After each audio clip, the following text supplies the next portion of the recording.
You're embarrassing this family.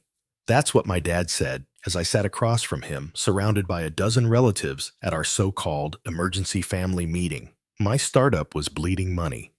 My apartment lease was ending, and I had exactly 127 in my checking account. They wanted me to quit, give up on the medical platform I'd spent years building, and apply for a real job like my older sister, the lawyer everyone worshipped. But just when I thought everything was collapsing, a call from a small hospital in Nebraska changed everything. They used my tech to save a 10-year-old boy's life. Stick around, because what started as a desperate gamble ended up saving lives across the world and proved that even in failure, there can be a blueprint for revolution. I was the disappointment of a family that only believed in one kind of success: predictable, prestigious, and profitable. While my sister climbed the legal ladder with Ivy League polish and courtroom charm, I dove into the chaos of medical tech, chasing something different, something uncertain. After graduating from Stanford and working at a leading Silicon Valley firm, I walked away from it all to build a startup. Nobody asked for a platform to connect patients with ultra-rare conditions to clinical trials around the world. It wasn't glamorous. It wasn't profitable. And as far as my family was concerned, it wasn't sane. But I'd seen too many stories of families spending years searching for answers only to find them too late. I wanted to fix that, even if it meant risking everything, even if it meant doing it alone. I wasn't supposed to be the rebel. I followed the rules. I got the grades. I got into Stanford, interned at the right places, smiled at the right networking events. But the truth is, I never really belonged to that world of polished ambition and LinkedIn-ready success stories. In my family, though, that world was the only one that mattered. My parents didn't just love my older sister Claire. They worshipped her. She was everything they dreamed of: a Harvard law graduate partner track at a top firm by 30, clean-cut fiancé, perfectly timed wedding. Every family dinner ended with a new story about how Claire negotiated that big case, or how Claire was invited to speak at another conference. Meanwhile, I'd be at the other end of the table trying to explain machine learning algorithms for rare disease classification to people who thought coding was just playing on the computer. After 2 years at a respected biotech company in San Francisco, I quit to build something I couldn't stop thinking about: a platform that used AI to match rare disease patients to relevant clinical trials. It started with a personal story. A friend of mine lost his little sister to a rare genetic disorder, not because there was no treatment, but because they found the right one too late. That broke me, and it planted a question I couldn't shake. What if time didn't have to run out? So I started sketching out the idea. Nights, weekends, then full time. I poured my savings into the first prototype and convinced a handful of researchers to give me access to de-identified clinical trial metadata. At first, I wasn't alone. My partner at the time, someone I deeply trusted, believed in it too.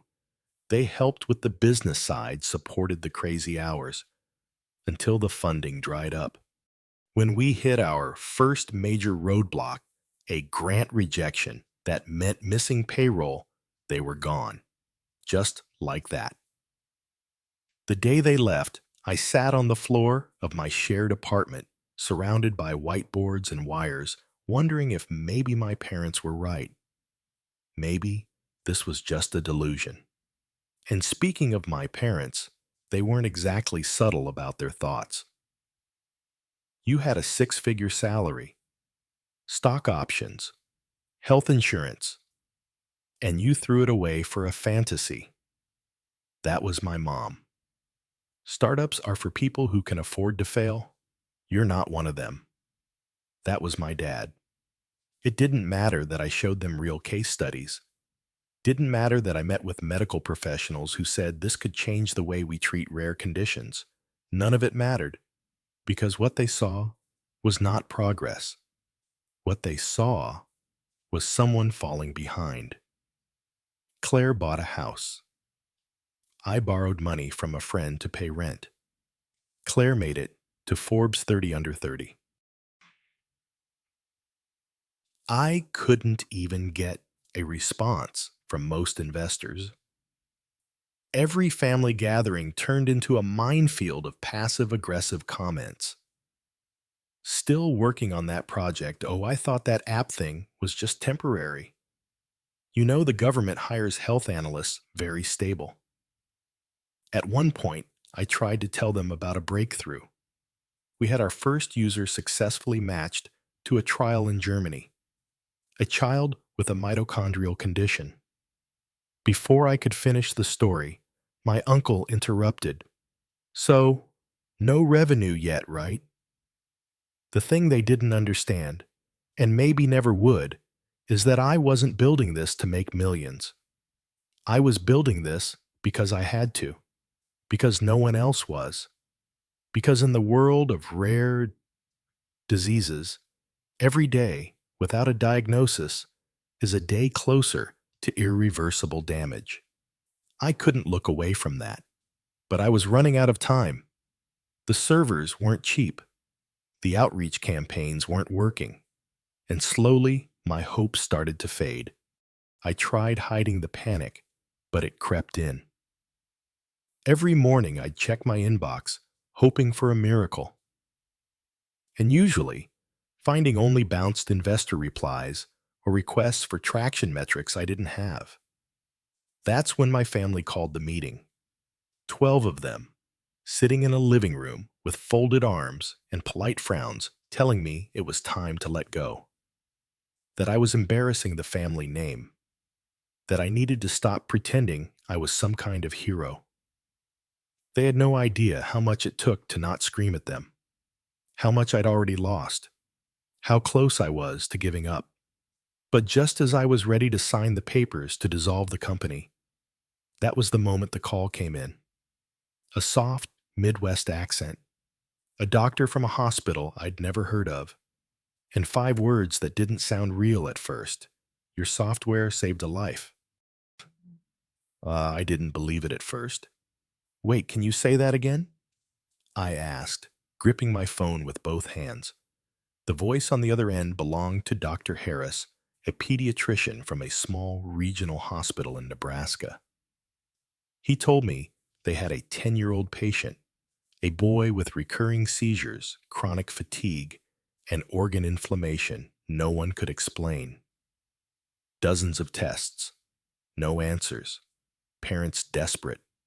Doctors out of ideas.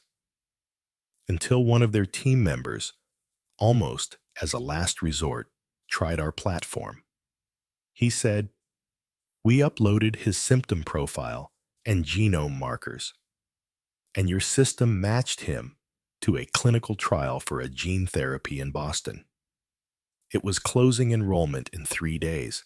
They got him in. The kid had already received the first dose.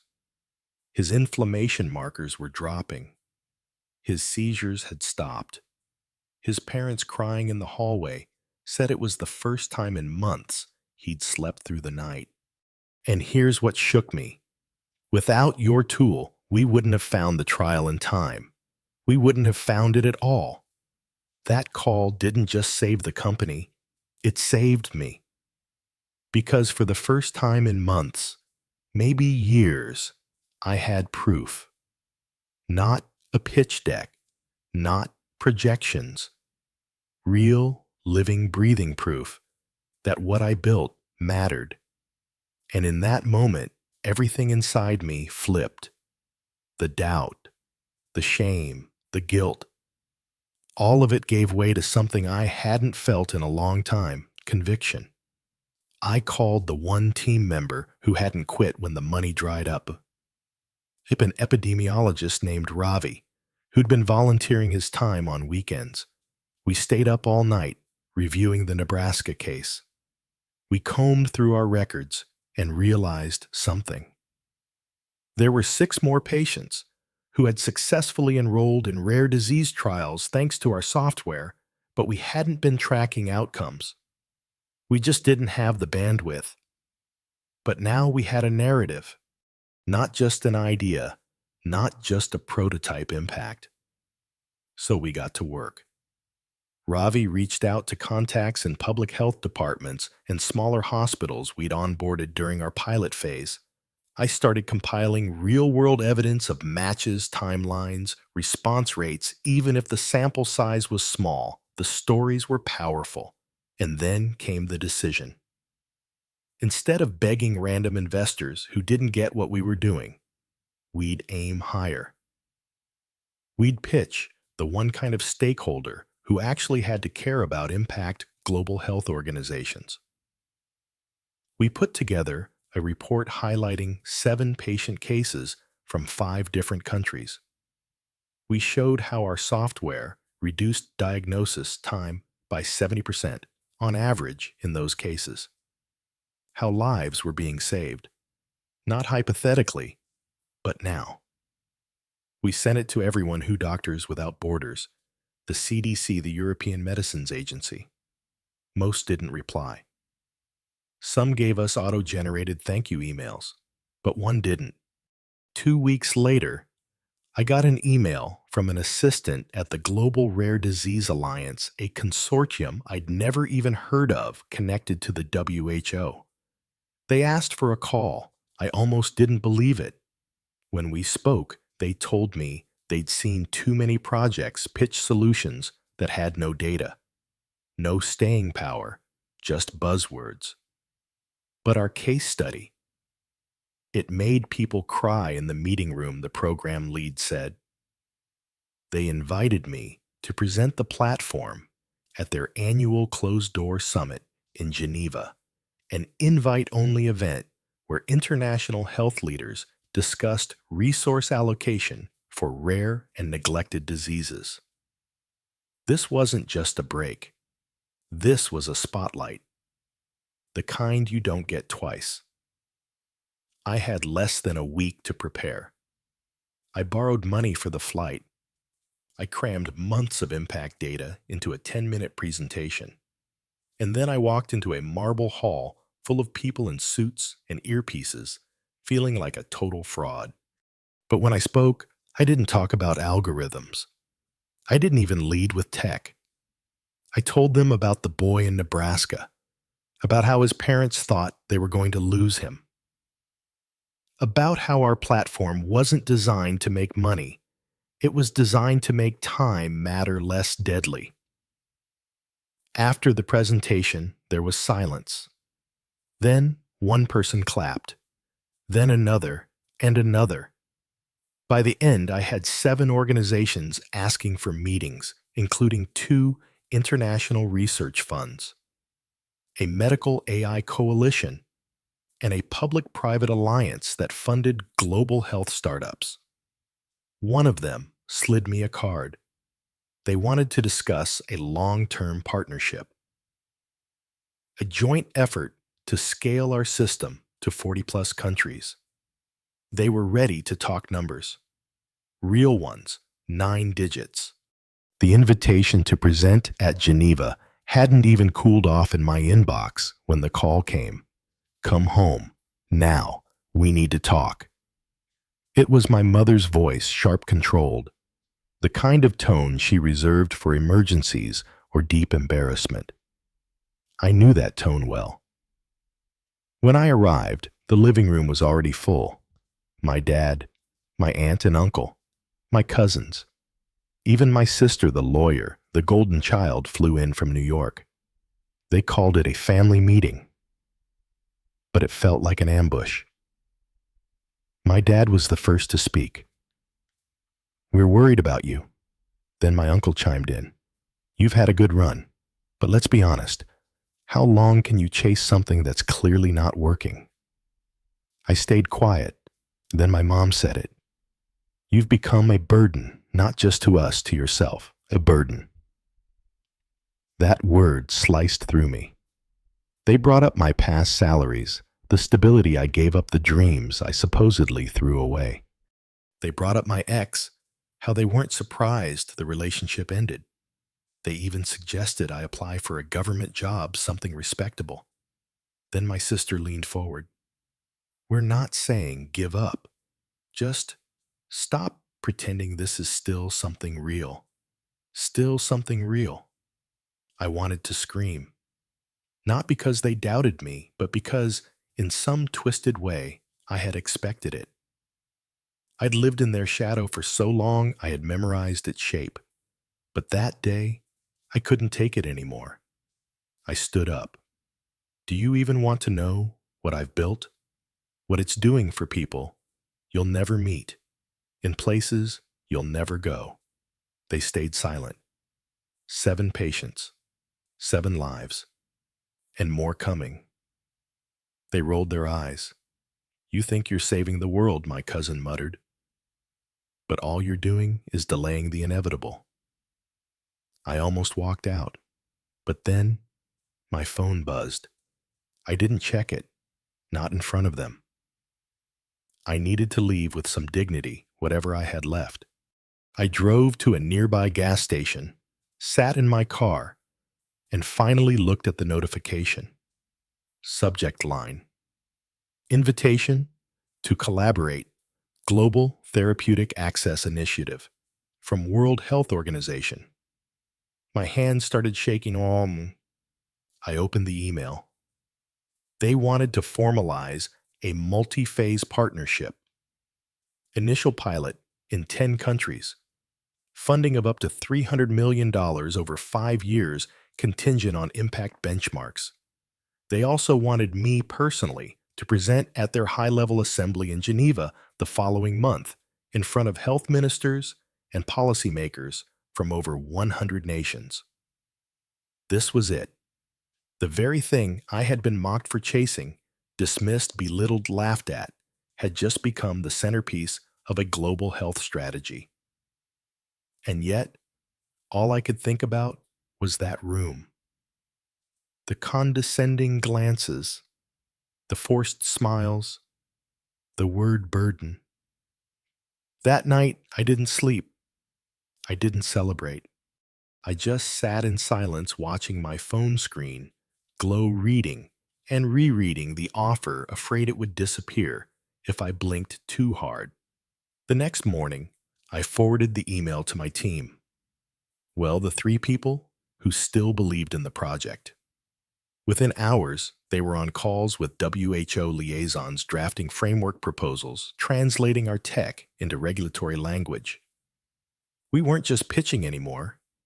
We were negotiating. But I knew something else was coming: control. If we accepted full funding, we risked losing the original purpose of the platform to match patients with trials based on need, not profitability. Investors would want outcomes, timelines, monetization, and I wasn't ready to trade lives for shareholder value. That's when I got a surprise message. It was from my sister. Just 3 words. Can we talk? We met at a small cafe, awkwardly, like 2 coworkers forced into small talk. She didn't apologize for what she said, but she didn't defend it either. She just asked one thing. Do you want help structuring the deal? Because if you don't protect yourself now, they'll take it from you. That's when I realized she wasn't there to save me. She was there because she finally saw me. Not the rebel, not the disappointment, not the burden, but the builder. We spent the next week drafting terms, a licensing model, not an acquisition, data sovereignty clauses, an independent ethics committee to approve patient matching protocols. I brought it all to the next negotiation. The WHO team was impressed not just with the tech, but with the clarity of vision. They agreed to every clause. They didn't want to own it. They wanted to amplify it. And for the first time since I started this journey, I felt what I hadn't dared to feel before pride. I walked into that conference room in Geneva, not as a dreamer, not as a founder, but as a translator of lives. The space was massive. Marble floors, curved rows of delegates wearing headsets, walls lined with world flags. My name was listed on the program under Innovative Pathways for Rare Disease Access. But for me, it wasn't about innovation anymore.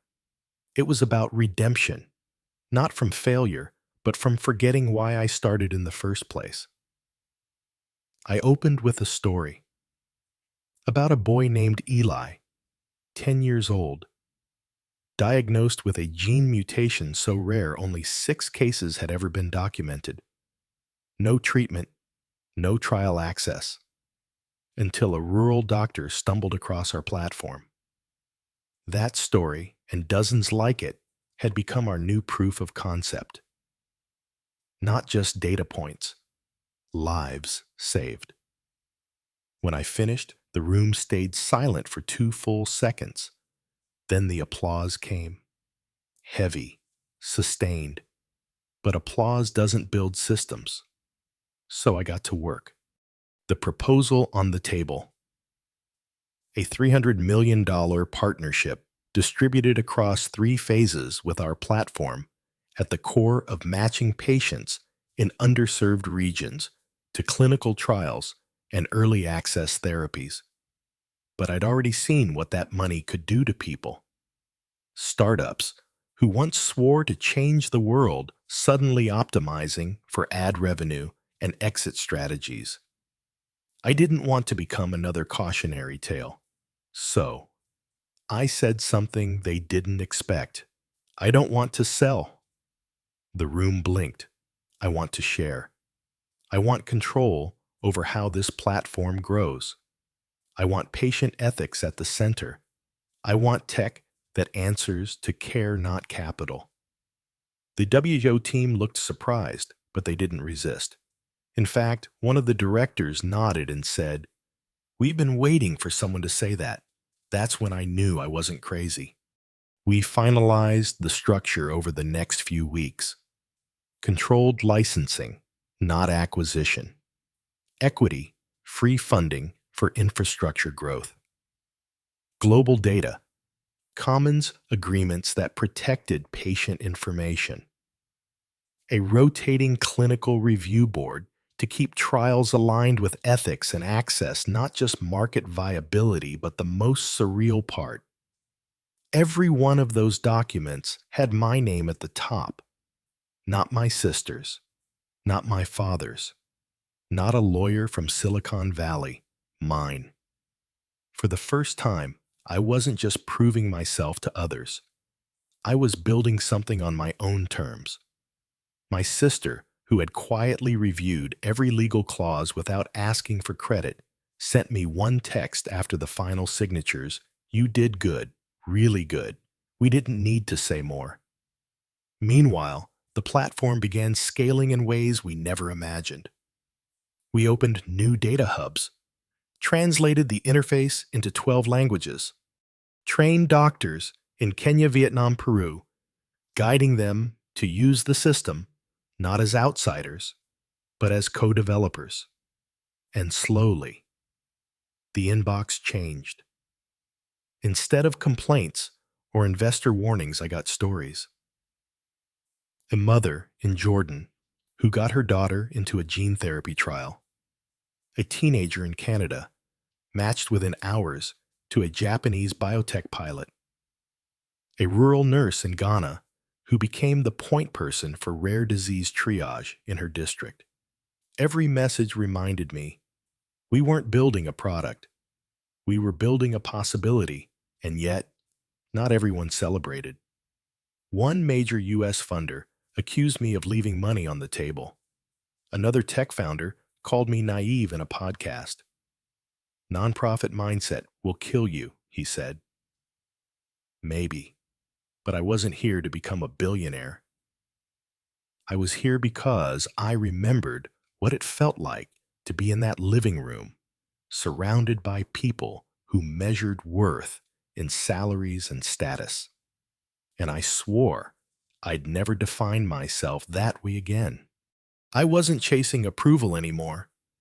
I wasn't even chasing success. I was following the lives, and those lives were waiting. 6 months after that deal, we weren't a struggling startup anymore. We were a global movement. 50 full-time team members, 4 regional headquarters, dozens of remote collaborators from universities, hospitals, and nonprofits.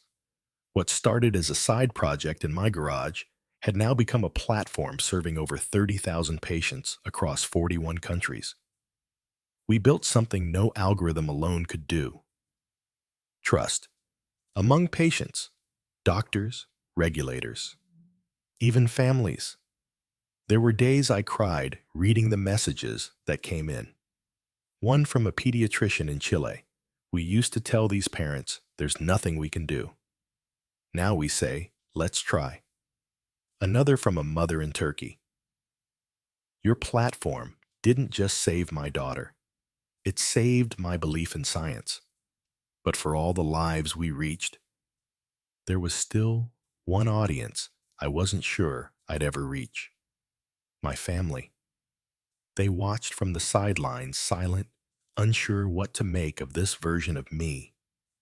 Not a failure, not a doctor, something else.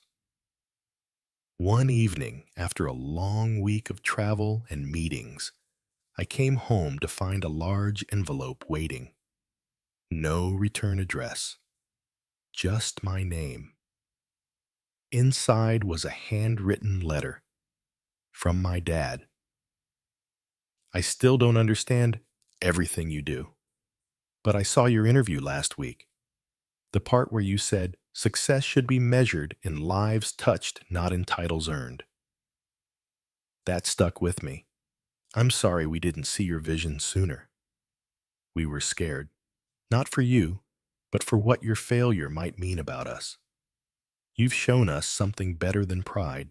You've shown us purpose. I sat with that letter for a long time.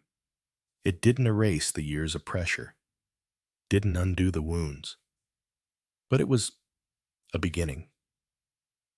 Weeks later, at a family dinner one I used to dread, my aunt asked me the question that once would have stung. So, what exactly do you do again? But this time I smiled, and I told her the truth. I connect people who've been forgotten to people who never stopped looking for a way to help. They listened, really listened. No interruptions, no eye rolls, just silence, the kind that means they finally see you. I didn't need applause. I didn't need apologies. Because by then, I knew something deeper. I didn't need them to admit I was right. I just needed to stop believing I was wrong. In a world that measures success by how loud your victories are, I learned to listen to the quiet ones. The breath of a child waking up after surgery. The email that says we found a match. The look in a doctor's eyes when they realize they're not alone. Those are the metrics I live by now. My name may never be carved into a hospital wing, but it's coded into every trial that never would have happened. Into every patient who got one more day. Into the silence my family now fills with respect, not pity. And if you're out there building something the world doesn't understand, if you're being told to quit, to be reasonable, to shrink down so others feel taller, don't. Because sometimes when the world shuts the door, it's not rejection. It's redirection. And the next voice you hear might just be the one that saves everything.